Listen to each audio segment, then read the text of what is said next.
Pino è questa sera allo Stadio San Paolo, Cecilia Donadio.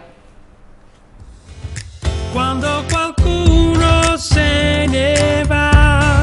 Alle 17 l'apertura dei cancelli del San Paolo per i 50.000 del Concertone, confortati dal prolungamento dell'orario delle corse della Metro 2 sia verso Barra che verso Pozzuoli e della Cumana.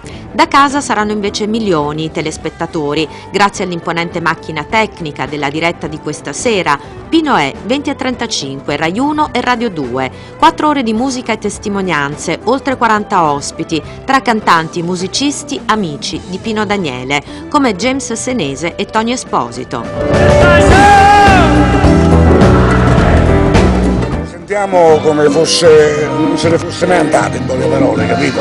E questa sera la dimostreremo, no? Insomma, capito? C'è tutto l'amore che c'è e c'è stato, no? È una grande star perché è un grande compositore, un grande musicista, oltre che essere un grande cantante, per cui raramente queste tre capacità eccelse in una sola persona si riuniscono, e lui si sono riunite, i pezzi sono belli, la sua voce è bella, le sue composizioni sono magnifiche. E voi siete stati sempre fortissimi. E noi siamo stati fortissimi, grazie. Sullo spettacolare LED wall a più schermi montato sul palco ce n'è uno che scenderà dall'alto per consentire duetti virtuali, Pino con Ramazzotti, Pino con Giovanotti, come nel concerto del 94, stesso stadio, cori, emozioni e tanta pioggia, chi c'era lo ricorderà. Stasera nessuna nuvola, solo la potenza di 500.000 watt luci e 400.000 watt audio, con una Spider Cam che riprenderà dall'alto il pubblico, mentre un drone farà volare idealmente lo stadio